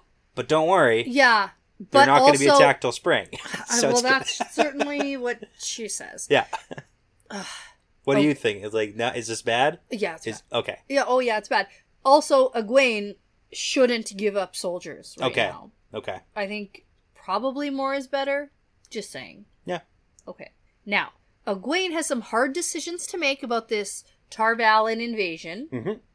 And she reminds Elaine one more time to tell her anything she finds out about Rand. Yeah. What's he planning to do? Any information. What's he thinking? What's he feeling? Where's he going? Yep. And Elaine's like, oh, for sure. Yes, I will tell you everything. Well, I mean, she doesn't say everything. No, that's what I mean. She's like, I know. I'm going to tell you everything I can. That was my facetious voice. Oh, that's good. Ah, okay. yes, that was my winking. Everything. Everything, I will tell you yes. everything. Sure, I will. But Elaine has not shared about her secret triple bonding. No, and that's like a need-to-know basis, and it doesn't really need to know and that. good for Elaine, at this point, for recognizing that Egwene actually has the power of the Amerlin seat. Oh, yeah. Right now. Yeah. And what they did wasn't technically illegal. And Egwene is kind of the kind of person but who... it might be a touch frowned upon. You're going to get reprimanded, probably. Well, yeah. Yeah. So, even though we're super tight... Mm-hmm. We're not as tight as we used to be. You can't. You I get can't it. tell everything to the Amerlin seat. And you I get just it. can't. Yeah. She's your boss now. Yeah. As much as you want to be friends with your boss who was just promoted, Can't. you can't Can't anymore. always, yeah. You can't. So, it's kind of funny because Elaine is, like, kind of laughing off Egwene's nervousness about making the right decisions. Yeah. And then... You'll do fine. You're going to do fine. And she's like, no, whatever I decide, people will die. Yeah. So it's kind of like a funny distinction between Elaine versus Egwene, because Egwene, growing up in Emond's Field as, like, the mayor's daughter of the inn, was never brought up to, like, your decisions are going to literally have But hundreds, Elaine if not... has. Elaine was brought up by Morghast to think, like, hey, if you die for your country, that is good, and that's what you should do as a good Andor man. Yeah. Like, the way they were raised is very different, so even just Elaine's thought process towards it. I think because of the way Elaine was brought up, she's a little bit flippant, because as a child, she's heard forever, yes, do this for your country. Yes, your decisions matter. And she's never really had to understand that. And even now, in the position she's in, I don't even think she fully does grasp the weight. Yeah, I mean, she hasn't really given orders that lead to death or anything like that. Right, so. Whereas Egwene right now had a real fast learning on her own in this very difficult situation that she's been placed. Yeah. And Elaine doesn't exactly have, like, a swan over the shoulder mentoring her right now either. No, she has her sister. Avienda. And Brigida, who's so annoying, doesn't even act like my warder. I like Avienda's advice for everything. It's like, you should probably kill them. Just murder them. Just murder them. Why aren't they dead yet? Yes. I can do it. Do you want me to do it? Yeah. Mm-hmm. But nope. Okay. But yeah, that's pretty much the end of the meeting. And also, find out what Rand's doing, because there's rumors about the Aes Sedai swearing fealty thing. Oh, yeah, right. Okay, so before Egwene leaves, she tells Elaine that there's some troubling rumors about what Rand is doing, and she says, I'm not trying to heal the White Tower just so Rand can chain Aes Sedai like Damani. And Elaine's like, oh what? He wouldn't do that. That would never happen. And, I mean, it's not exactly not quite that way. That. No way. But also, Elaine literally has a bunch of Damani. And Elaine literally has a bunch of them that Rand gave her. And the Rand having Aes Sedai swear fealty kind of is a big deal, and I could see why a big group of Aes Sedai would constantly be talking about what that means. For sure. All right. Now, it's interesting that Egwene, before she leaves Tel'aran'rhiod, tells Elaine to have pleasant dreams, because those are super valuable right now. And it's important to note that she has Halima clearly messing with her dreams and giving her headaches and all this stuff. Not gone yet. So she doesn't have pleasant dreams right now, and I think that is a Halima business. Gotcha. And then she pops out, or bamfs out. Not quite. Maybe, I don't know. Leaves? Pops out. She leaves. Yeah. Now, Elaine leaves Tel'aran'rhiod and realizes it's already morning. And she wants to lie here and sleep, but it's already after sunrise, and she has appointments. Yep, she can't, so she got no sleep, so... Yeah, besides pregnancy tired, she's, like, real tired. Real tired. Avienda shifts in her sleep, and Elaine thinks, if I have to be awake, then so does she. Yeah. And then, so she wakes her up, they get ready, and they go for breakfast after some minor teasing and... Well, I mean, they're sleeping in the same bed now, too. Threatening. Yeah. Yeah, okay. Well, they are. That's, like, a new thing that's happening I get too, it. And then also the whole, like...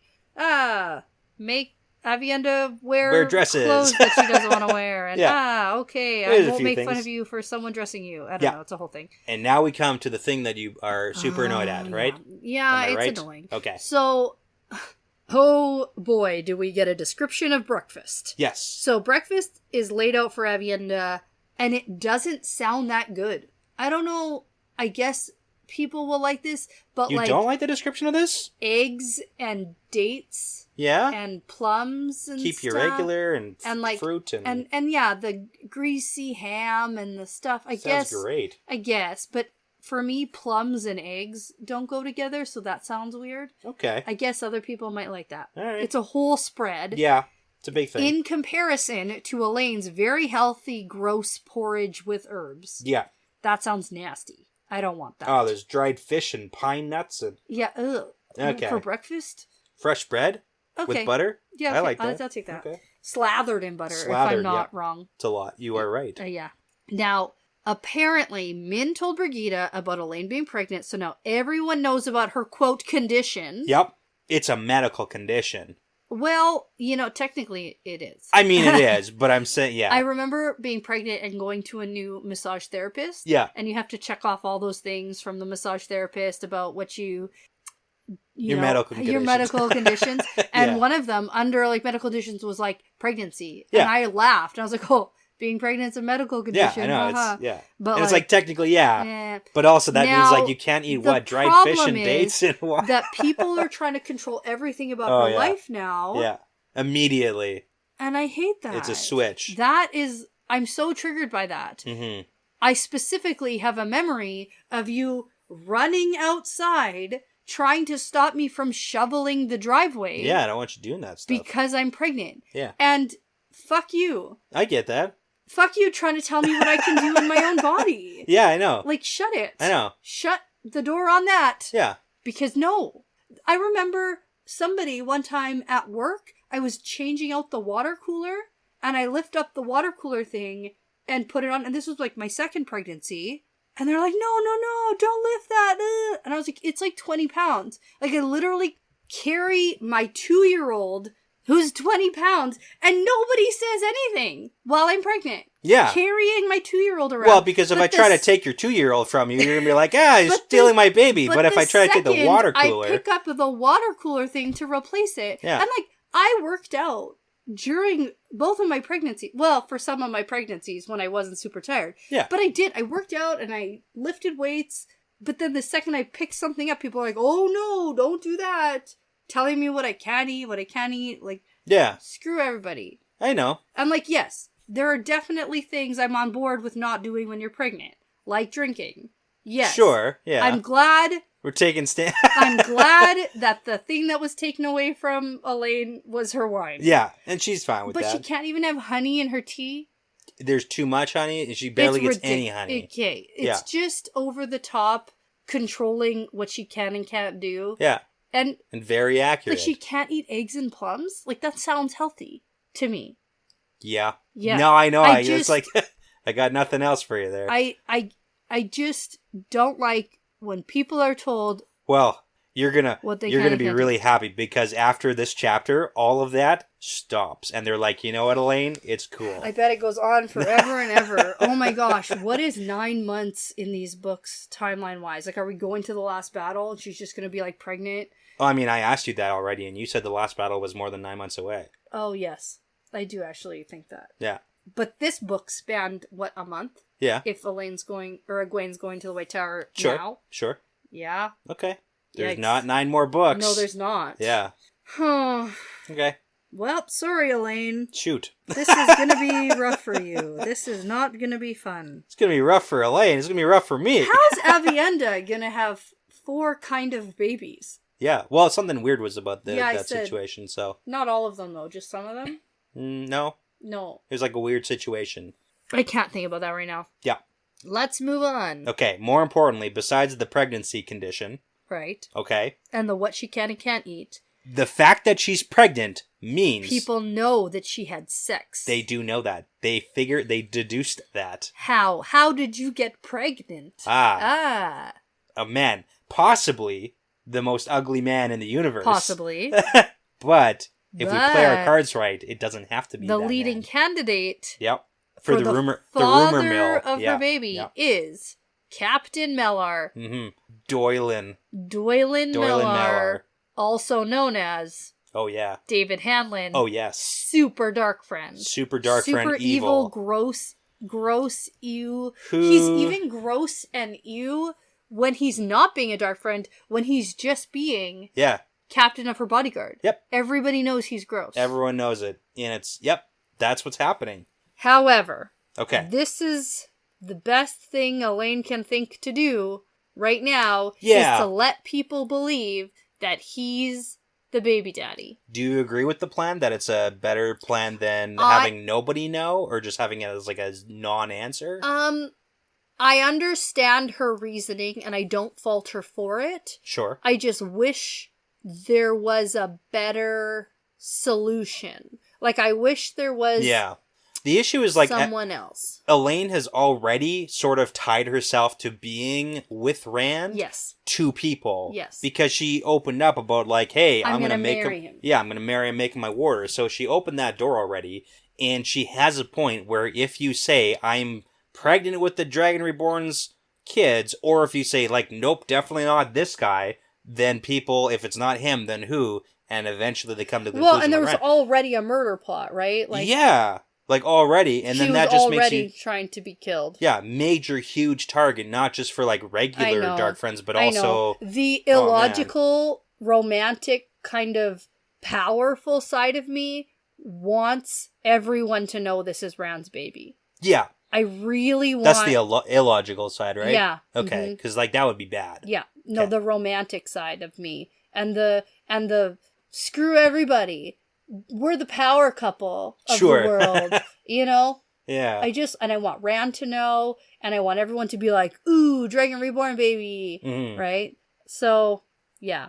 Okay. So, this is where we get Captain Mellar coming in to announce that the chief clerk is waiting for Elaine, but he says it all super fancy. Yeah, he does. And it's Nori. We're waiting for Nori. Avienda just gives him a flat look, and the guardswomen grimace too because he does not have a good reputation with the ladies. We got that last time. Yep. Elaine ignores it and asks how the recruiting for her bodyguard is going, and he says, only 32 so far. And it gets Lady worse. Brigida has high standards, and women are terrible. I will find men who are better. Yes.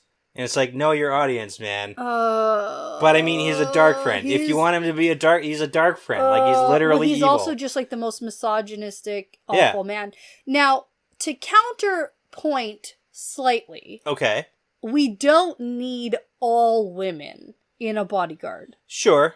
I get that Brigida wanted... She's going for a thing. I know, I get it. Now she just had all this boob armor made. And it's like, what, you gonna put that on? Okay, I get... Wouldn't fit properly. Okay, she did want people, like women in the bodyguard, so that they can go in her bath and whatever without it being inappropriate. Yeah. And follow her places that men can't follow her. I get that. Like to poop and stuff.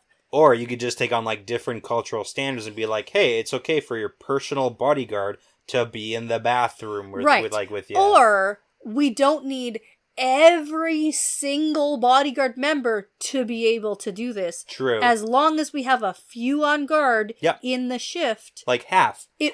Half would work. It would even maybe make sense to have a few men in the bodyguard to do things and go places that women can't go. Or something, to do some sleuthing. Something of that nature. To carry out tasks, or to, have some diversity. I get it. Aside from the misogyny. Yeah. Diversity also is good. Yeah. But like I said, she's going for something. Yeah. She's going for a thing. Okay. Now Elaine's like, yeah, no, it must be women. And she also knows that he must have heard the rumors about them by now. And she hasn't explicitly denied it. So... Well, and she has a whole thought process like, oh, what, does he actually think that I'm attracted to him? But then she does a bunch of things that clearly indicates like she's doing that. She's playing it up. Like when the door opens and a maid walks by and she touches his arm and smiles at him. Yeah, it gives him the thanks for saving my life and whatever. Oh, yes. I just love that you saved my life. Like, okay. You know, it's all good from the made-up plan that you... but Avienda is just staring. It's like, doesn't know what's happening. Yeah. And so she goes, whispers in Avienda's ear. Just like backtrack. This is the plan. I need people to believe that Mellar's the father, so the baby is safer. Yes. Now... Again, I understand so it. Yeah. If a dark friend has a baby, is it born a dark friend? Of course not. But, okay, maybe. No. Maybe the Dark Lord's like, cool, baby army. Yeah, but if you could get the Raise baby... them from birth. Then you have to be like, friend. hey, baby... You're a dark friend. Do you want to be a dark friend? And so here's the thing. And the baby has to say yes. I have to assume that even the dark one believes in consensually... Actually, no, that's not true, because he can totally... Okay, but for babies, I don't think he's that evil. No way. Yeah. Babies aren't just born as dark friends. Oh, yes, they are. No way. Oh, yeah. No way. Sure. No, I don't accept your premise. Okay. I don't accept it. All right. Okay. So Elaine has her boring meeting with boring Nori. It's not super boring. It is boring. The banks are on board. Boring. For the alum deposits. Banks are boring. So that means they got money rolling in. They got money. They can get an army now that they can finance, but don't worry because no one's going to attack before spring. We have time. Fine. We're good. Okay, Nori also has no idea who freed Nian and Alana. Yep. Alenia. Nayan and Alana. Mm-hmm. Also, the Borderlanders are hunkering down, but we'll hear from them later, so it doesn't matter. There we go. And there's rumors in Kyrian of Aes Sedai swearing fealty to Ren. Yeah, it's a catch-up. Yeah. All right. Now, Harfor. Yeah, first the maid. Maid lady, not nurse. Nope. Maid lady. First maid. First maid replaces Nori, fills Elaine in on a bunch of other news about spies in the palace. There's some. She was on the spy mission. Yeah. Yeah. But we're leaving the spies as is. Yeah. So there's Avienda new spies. says, The worst part about this, kill them. the barber and the hairdresser are spies. Who would have known? Terrible. They gossip so much. That's right. Of course. Mhm. Of course it would be them. But I'm going to the be plan, wary. do nothing because... They get so much out of you. You sit in that chair, you tell them so much. Exactly. It happens all the All time. your secrets. Do you ever tell your hairdresser stuff? No, at the barbershop, complete silence. And that's the way I like it. Oh, that's lovely. I don't even like How do I telling get them how to that? cut the hair. I just use gestures, and How do then you get that's that? that's Because, it. I mean, I feel like with my haircuts, I have to sit there for so long. And then they got to know so much about me. Oh, yeah. No, it's... Ask me so many questions. It's nothing. I just went to a new hairdresser. Did a great job on my hair, but man, did she talk a lot. Yeah. They have actually, the barbershop that I go to, they have a parrot that talks. No. Yeah. What? They like whistles. Where do you go? The one just over here? Yeah. Have a parrot? It's like one of those gray parrots. They have a bird in the barbershop. Yeah. What do they do with it on the weekends? I guess it's open. Yeah. Oh. Yeah. Oh my gosh. You never told me that before. Yeah. Well, it's new. Yeah. Oh but my he gosh. talks and he says things. Like, hello. Yeah. Cool. Things of that In nature. like parrot talk. Yeah. Wow. That's neat. Uh-huh. I wouldn't like that. I don't like birds, but... Well, he's in a cage. He's not like a free... No, I get okay. it. But like, they still freak me out. Sure. I get that. Yeah. Yeah. All right. Okay. Anyway. The spies are going to keep spying because if you know it's a spy, then you can feed them information that you want. Like, sort of. Sort of. Like, sort of. You can only control so much at any point. Which is like, I guess if you know who the spies are, it's better than not knowing who the spies are. Because if you fire them, then they're going to get replaced anyways, and then you started you have no square idea. one already. So. Yeah. And then the people know that you're onto them for trying to look for spies, so right. it's a whole thing. Okay. Anyways. So after the maid leaves, merchants come in to deal with a bunch of stuff. Also, nothing happens here. Yeah. Literally nothing matters. Yeah. Then we get that Nynaeve and Merlili. Yep. Merlilla? Yep. Are gone, and so it's going to be her turn to teach the sea folk. Yeah. But wait, at this point, I went, where's Merlilla? Yeah. Should I know this? No, we know. We find out later. Yeah, and we did know that she's basically the one who has to deal with the sea folk most of the time here. Yeah. But we didn't know she was gone, and we find out later it's because Elaine sent her on a mission to the Borderlanders. Okay. Also, side note, we get no information on Vandine and her two sidekicks who are probably murderers. Right. Yeah. Okay, no updates. No updates Not there. important right now. Plus, Elaine does want to find time to study the Terangrial brought from Abu Dar, but... No time. She can't because Avienda drags her outside because she needs fresh air for pregnancy. Because Manila, who's the one who did the ceremony for her and Avienda, is like, pregnant ladies need to take long walks. Which, like, yeah. And she's had 7 babies. Which is fine. Yeah. Like, yes, that's good advice, and probably Elaine should go take some walks and get some exercise. But when she wants to... Yeah. And if she wants to just lay on the couch all day, then she should, because she's tired. But she can't, she's queen. I know. No, I get that. But she's also if she wants to take a break... She's also a sea folk teacher. Yeah, she got lots of things happen. There's a lot of things going on here. But when she has a free moment and she wants to spend it on her own, she should be able to. Fair.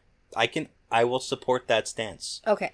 So, they're looking at stuff on their walk, and they see down in the stable yards that Rihanna.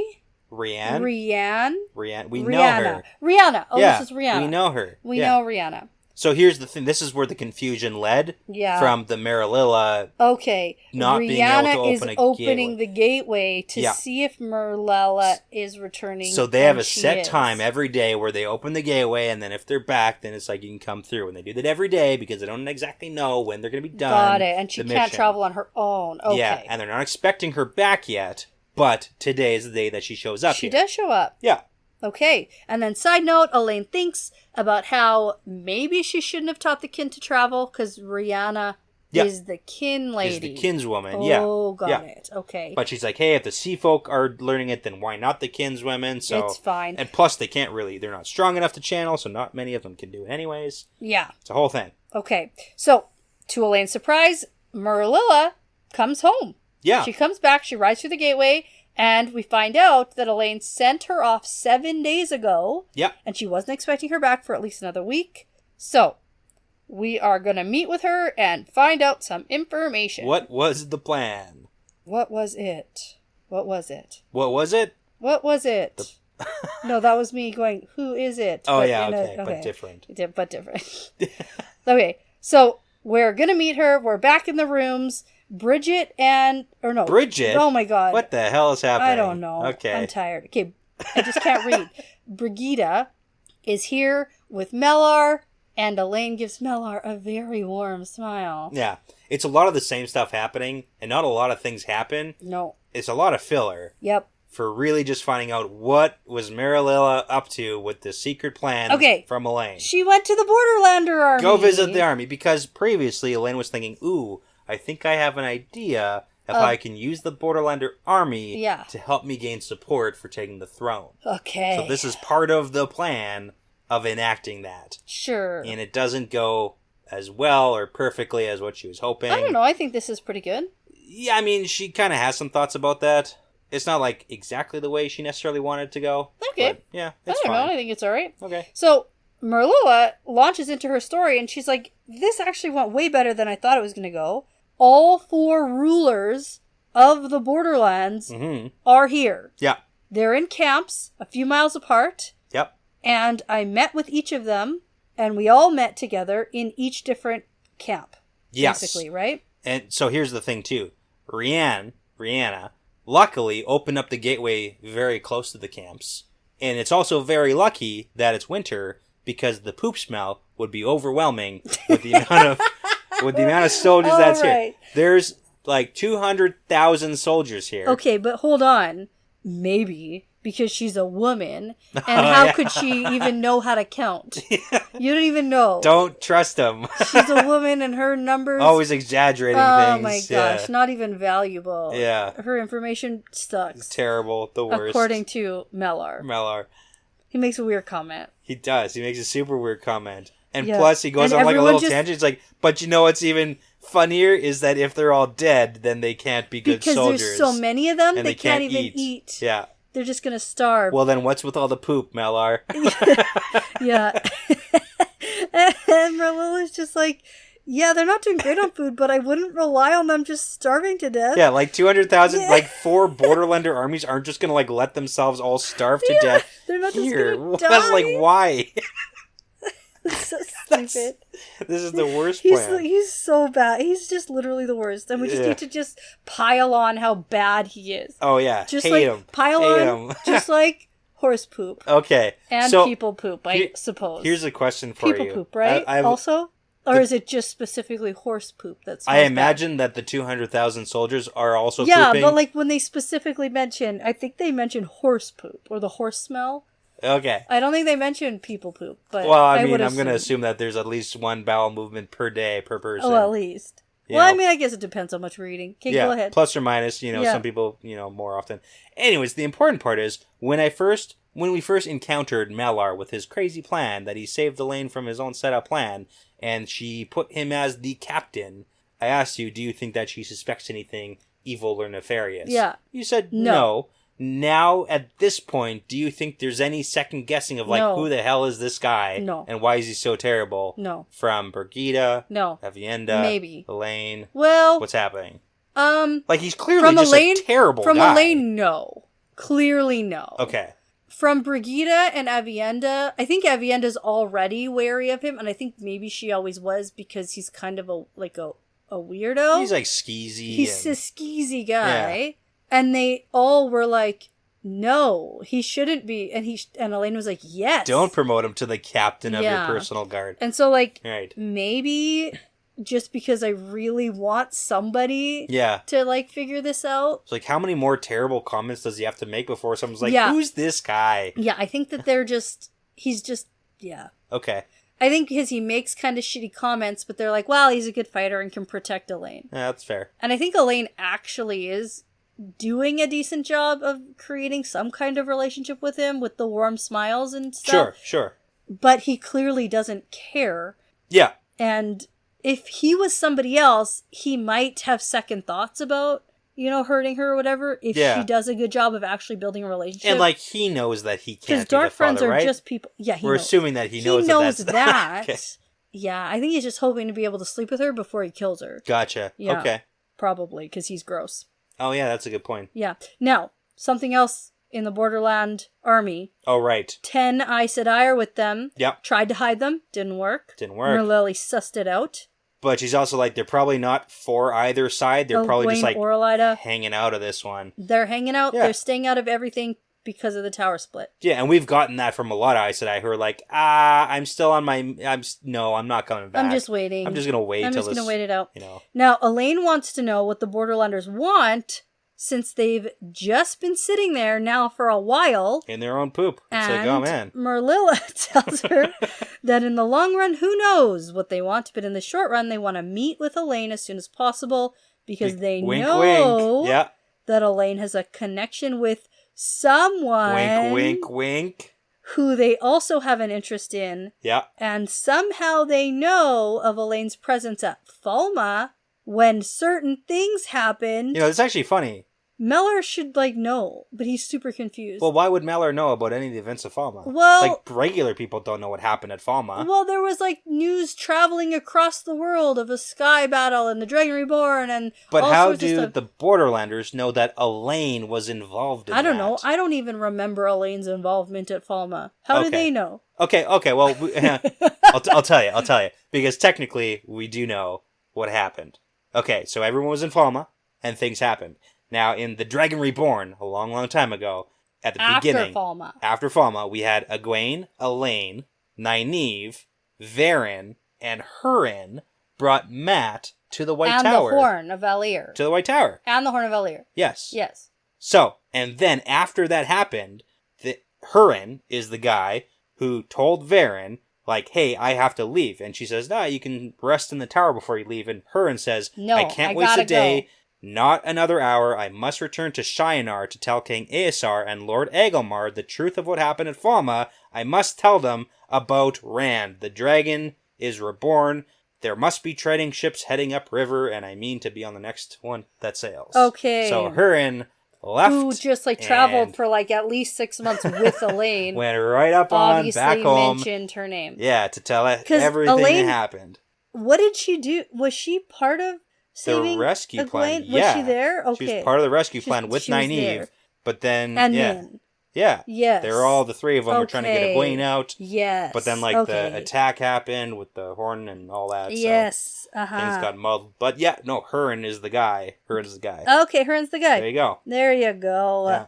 Anyway, it's interesting. Merlili says she did not tell any of them about traveling, but she said she could get a response very soon. Yeah. And so Elaine does some wondering about how the Borderlanders know so much about what happened, or... She doesn't remember Hurin. No. Well, not in the sense that she's connecting the dots. Yeah. No. But then she says, hey, how soon do you want to go back? And then Merlili's like, yeah, pretty soon, because I don't want to be in Camelin with the sea folk. And then Elaine's like, hey, me too. I had to teach a class tonight. I don't want to do that. Yeah. So we're going to go right now today. And I was like, oh no, what about all your appointments with all the merchants? Last time, she also blew off appointments with merchants. Oh. Because Merchant uprising. Because she was going to be murdered. Yeah, they're merchants, and though. So she missed those. Okay. So, anyway, that's the end of this chapter. We did it. We did it. Yeah. That was fun. Yeah. Here we go. Let's see what happens next. We're gonna go meet the Borderlanders right now, maybe. Well, at some point, yeah. Yeah, it should happen. At some point, it should happen. Yeah. That we meet them. I mean, like, for them, they seem like they are gonna go, like, right now, because there's no way they're teaching the sea folk that class tonight. No, but that's no. Okay. That's a no. Okay, there we are. So thanks to everyone for joining us on Discord. That was lots of fun. Mm-hmm. That was quite a long recording, but we had a good time. Yeah. And so now, before you go and have a million other people control your body because you're pregnant, I'm going to say that this is part of the pattern now. Yeah, it's part of the pattern.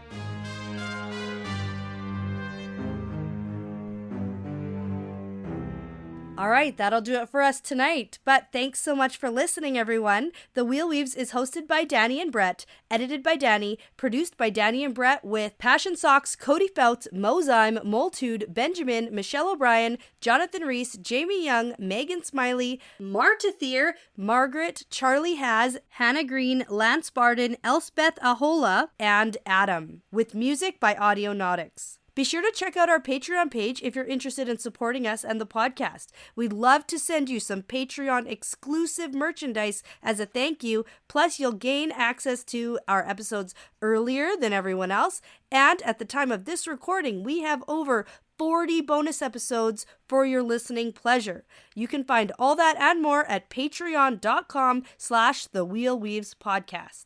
For general information about our show and information like how to send us shot glasses, how to join our Discord, and how to get in touch with us, visit thewheelweavespodcast.com. Plus, find us on social media on Twitter, Instagram, and TikTok at The Wheel Weaves Podcast.